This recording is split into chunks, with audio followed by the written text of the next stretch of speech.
Teman-teman, selamat datang di online class PSST. Saat ini kita akan belajar mengenai people personality. People personality, kenapa kita perlu mempelajarinya? Karena teman-teman sebagai seorang sales berinteraksi dengan orang lain, di mana kita harus mengetahui seperti apa karakternya dia, kepribadiannya dia, sifatnya dia, supaya tujuannya kita dapat masuk ke dalam dunianya si customer, ngobrol pun jadi nyambung, kita tahu kapan harus masuk, kapan harus mengalah, seperti itu. Oke, di sini yang akan kita pelajari adalah mengenai DISC. Mungkin beberapa daripada teman-teman sudah mengetahui atau familiar dengan DISC. DISC sendiri adalah sebenarnya alat pengukuran, di mana kita mengetahui atau mengukur kepribadian seseorang berdasarkan 4 ciri, yaitu dominance, influence, steadiness, dan compliance. Kalau kita lihat dominance, bahasanya aja dominan, yaitu adalah orang yang senang mendominasi sesuatu. Dia orang yang senang unggul dari antara orang lain. Dia adalah tipikal orang yang fighter gitu, senang tantangan. Sedangkan influence, seringkali kita mendengar namanya influencer. Ya, itu adalah orang-orang yang senang berbagi, senang sharing, senang cerita, senang bersosialisasi. Cenderungannya adalah dia orangnya terbuka. Lalu ada juga steadiness. Steadiness adalah tipikal orang yang sebenarnya kecenderungannya pengalah. Dia tipikal orang yang damai. Dia tipikal orang yang kecenderungannya sepertinya followers. Seperti itu. Dan juga compliance. Compliance adalah tipikal karakter orang-orang yang detail, orang-orang yang suka dengan data-data, dan tipikal orang yang senang-senang sama fakta. Seperti itu. Nah, kalau kita lihat teman-teman, di sini ada extrovert, ada people, ada introvert, dan juga ada task. Extrovert kita bahas dulu. Biasanya setiap orang itu punya 2 kecenderungan yang dominan di dalam alat ukur DISC ini. Contoh, kalau teman-teman tipikal dominannya adalah D dan I, itu kalau teman-teman lihat, di sini adalah extrovert. Teman-teman adalah tipikal orang yang terbuka, orang yang senang bersosialisasi, orang yang senang mencapai target-target tertentu dalam hidupnya. Nah, sedangkan tipikal I dan S, itu orientasinya kepada people. Kalau teman-teman dominan di I dan S, teman-teman itu tipikal orang yang senang berkumpul, bersosial, senang yang hidupnya itu berdampak bagi orang lain, memberikan manfaat bagi orang lain. Nah, itu adalah kecenderungan orang-orang yang unggul di I dan S. Lalu di C dan S, dia kecenderungannya introvert. Nah, seperti yang saya bilang tadi, steadiness itu adalah tipikal orang yang tertutup, ya, sama seperti introvert ya, dia tertutup dan juga tidak berani untuk mengambil resiko yang terlalu besar, ya, dan juga kecenderungannya senang sama zona nyaman dan sebagainya. Lalu tipikal dominance dan compliance, D dan C, mereka orientasinya terhadap tugas atau pekerjaannya. Biasanya orang-orang seperti ini adalah tipikal orang yang workaholic, senang bekerja keras. Hidupnya dia investasikan, dia jalani sehari-hari, tugasnya, fungsinya adalah untuk bekerja. Seperti itu. Oke, di sini teman-teman nanti akan melaksanakan DISC test. Ya, di DISC test ini teman-teman nanti akan diberikan form untuk teman-teman isi. Nanti silahkan ada panduannya di grup WhatsApp yang kita buat. Nah, setelah teman-teman melakukan tes, seperti yang kita bahas tadi, kenapa kita perlu belajar DISC, kita akan mesinkronkan dengan selling skill. Kita akan match kepada kebutuhan pekerjaan kita sebagai seorang sales. Kalau kita lihat dari karakter yang pertama, yaitu dominan.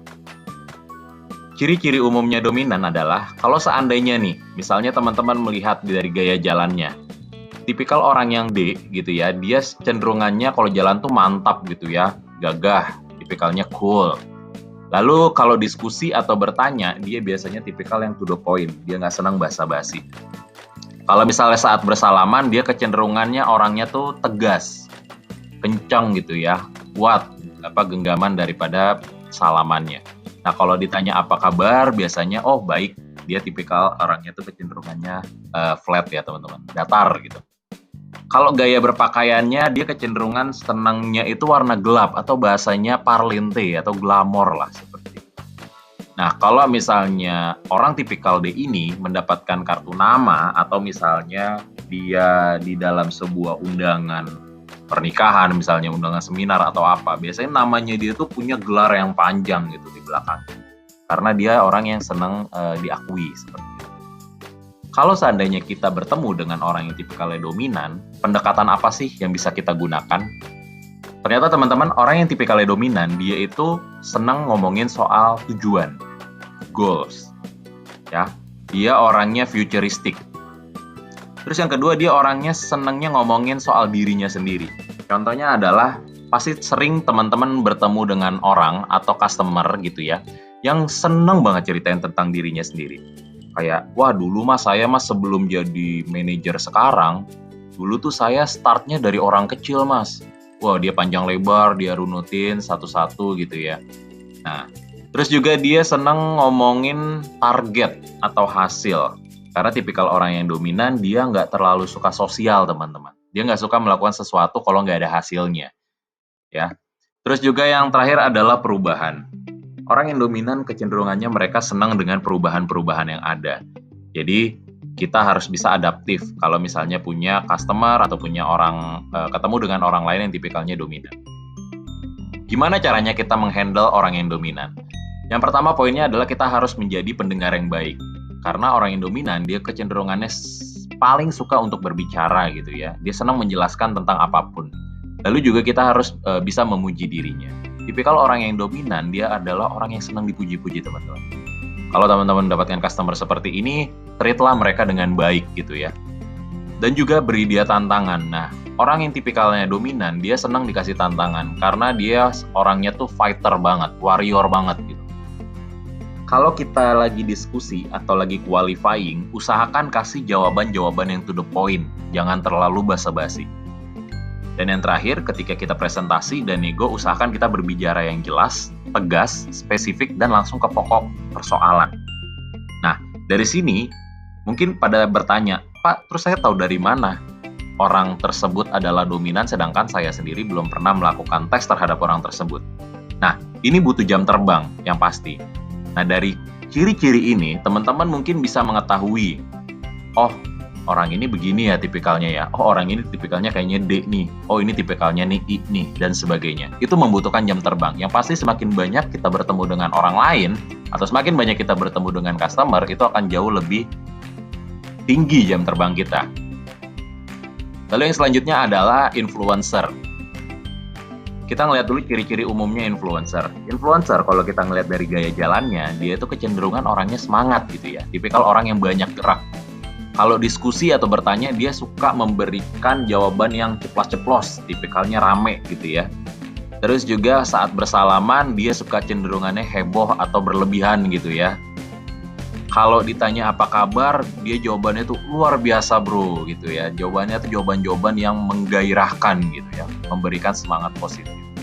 Kalau dia bergaya berpakaian, biasanya dicenderungan orangnya heboh gitu ya. Orang yang heboh dan menarik perhatian. Sifat dasarnya ekspresif, narsis, kadang moody. Nah, kalau untuk influencer ini, teman-teman bisa mengetahui gampang banget sebenarnya. Kayak, misalnya kita lagi negur, "Hai Pak, apa kabarnya?" Biasanya dia suka mengulangi kata-katanya, seperti, "Wah, baik, gimana Mas, gimana? Yuk, masuk, seperti itu. Dia kecenderungannya ekspresif orangnya. Lalu, ada yang mau saya highlight adalah kadang moody. Dia memang orangnya tidak bisa memberikan keputusan, teman-teman. Jadi kalau ketemu orang yang seperti ini, harus diarahkan kepada satu pilihan tertentu.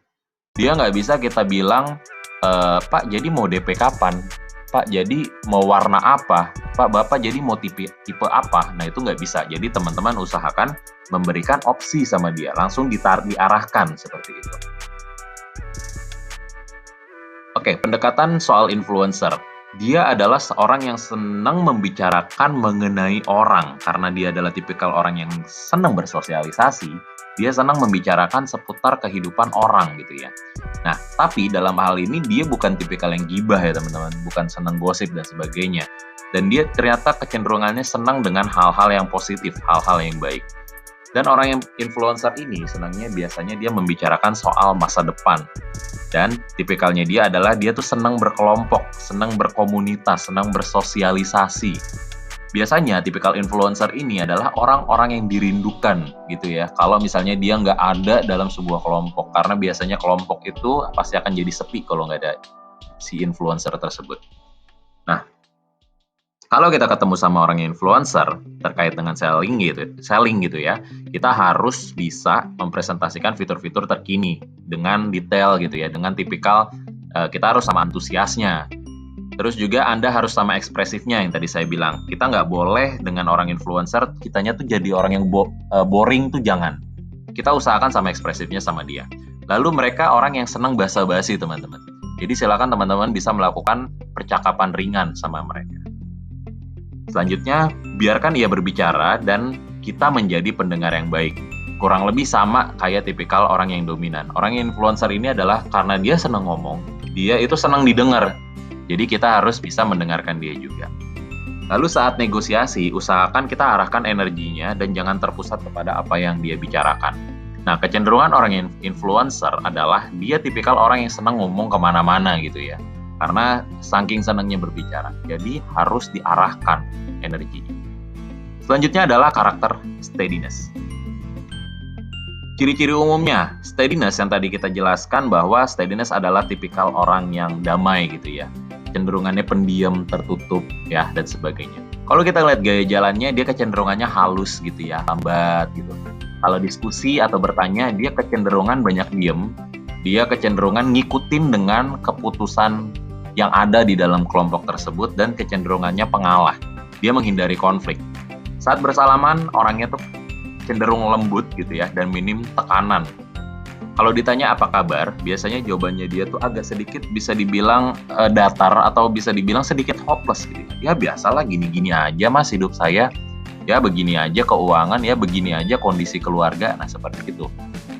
Kalau gaya berpakaiannya, kita lihat dia tipikal orang yang sederhana. Dia nggak suka pakai pakaian yang glamor, berlebihan, branded gitu ya. Dia tuh orangnya konvensional sekali, orangnya itu simple gitu ya. Sifat dasarnya dia itu menghindari konflik, hangat, serta penuh persiapan. Nah ini tuh penting banget teman-teman mengetahui tipikal yang steadiness. Kalau kita lihat pendekatannya, steadiness dia senang ngomongin soal apa sih?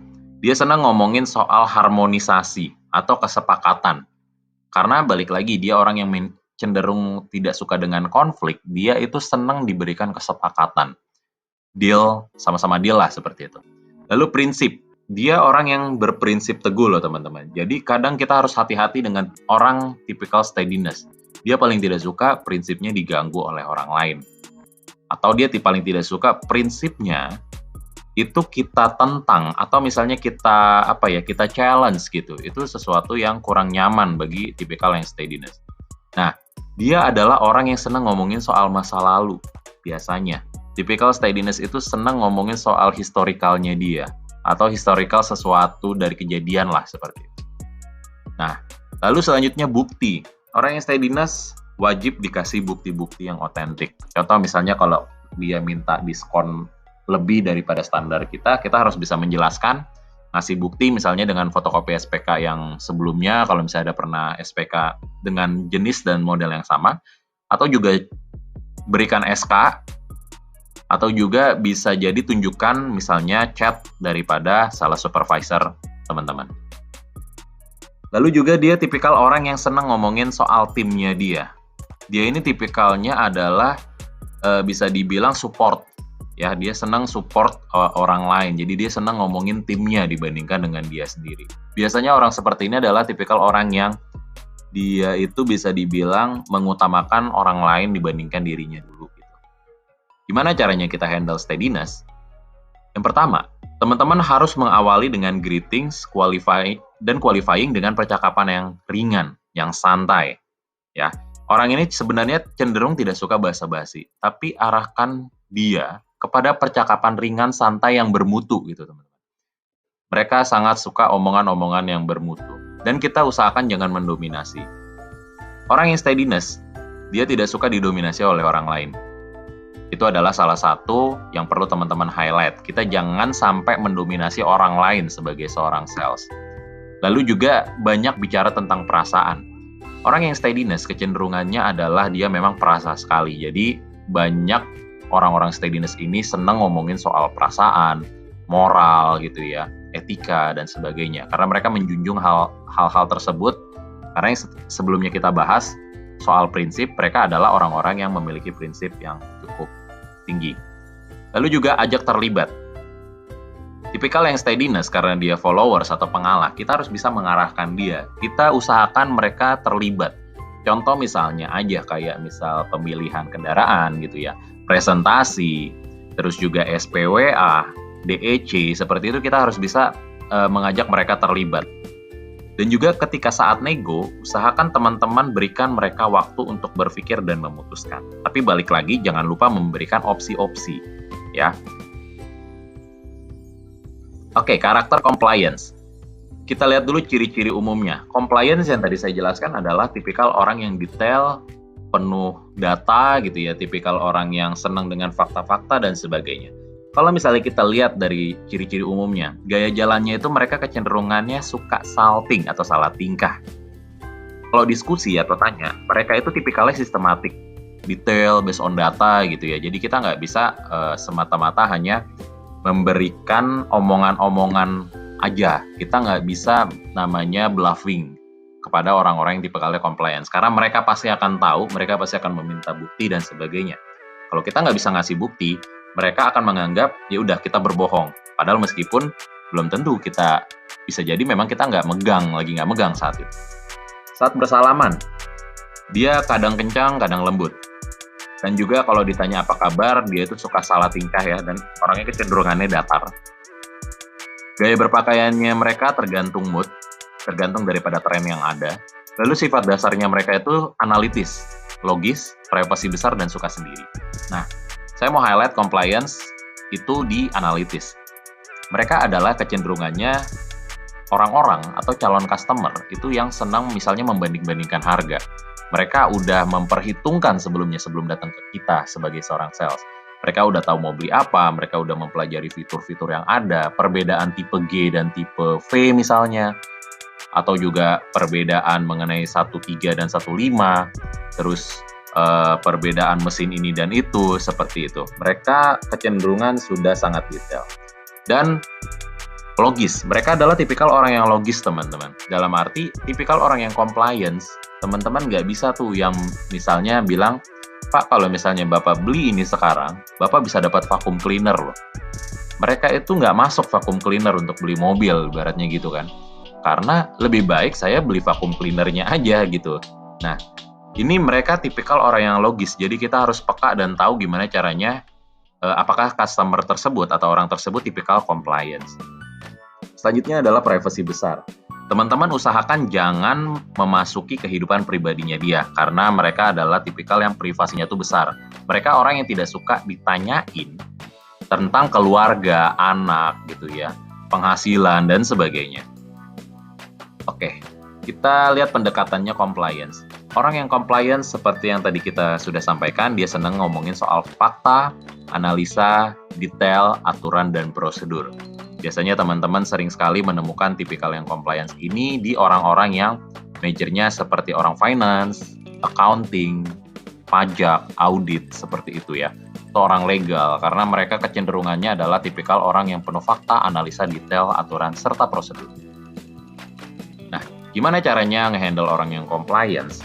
Yang pasti pertama kita harus bisa memberikan data, rujukan, dan peraturan yang lengkap, serta dapat dipertanggungjawabkan ya. Terus juga bicaralah secara sistematis, tepat, dan akurat. Mereka tidak suka orang-orang atau misalnya sales yang orangnya tuh tidak bisa bicara dengan sistematis dan orangnya kecenderungan senang diberikan hal-hal yang tepat dan akurat. Lalu berikan bukti serta referensi dari pihak ketiga. Kalau misalnya teman-teman punya referensi dari pihak ketiga, boleh banget. Itu akan sangat membantu teman-teman dalam memberikan data dan rujukan kepada orang-orang yang tipikalnya compliance. Lalu yang selanjutnya adalah ajak berdiskusi dan menganalisa masalah. Dia senang diajak untuk diskusi. Diskusi dalam arti dia tidak suka basa-basi, dia tidak suka diskusi-diskusi yang tidak ada nilainya atau tidak ada value-nya. Nah, teman-teman, untuk bahasan DISC kita sudah selesai. Nah, saya mau summarize lagi mengenai tadi yang kita akan bahas. Yang tadi kita bahas adalah mengenai dominance, influence, steadiness, dan compliance. Dominance adalah tipikal orang yang senang mendominasi orang lain. Orangnya tegas gitu ya. Dia nggak suka basa-basi, dia sukanya to the point. Influence adalah tipikal orang yang bersosialisasi. Dia orang yang ramah, orang yang antusias. Jadi teman-teman sebagai seorang sales harus bisa sama antusiasnya dengan mereka. Lalu S, steadiness. Steadiness adalah tipikal yang kalem, lembut, tertutup, pengalah gitu ya. Jadi teman-teman harus bisa mengarahkan orang ini untuk tidak terpusat kepada apa yang jadi pemikirannya dia. Dan usahakan ngomongin hal-hal yang berbobot, yang penuh manfaat. Lalu yang keempat adalah compliance. Compliance ini adalah orang-orang yang detail, penuh dengan data, penuh dengan fakta, prosedural, dan sebagainya. Jadi kita sebagai orang sales tidak boleh menghadapi tipikal compliance ini hanya dengan menggunakan bluffing. Karena mereka akan mengerti, mereka akan tahu, mereka jauh lebih udah riset duluan sebelum ketemu dengan kita. Jadi itu aja teman-teman yang perlu kita pelajari mengenai DISC. Semoga bermanfaat untuk teman-teman semuanya. Thank you.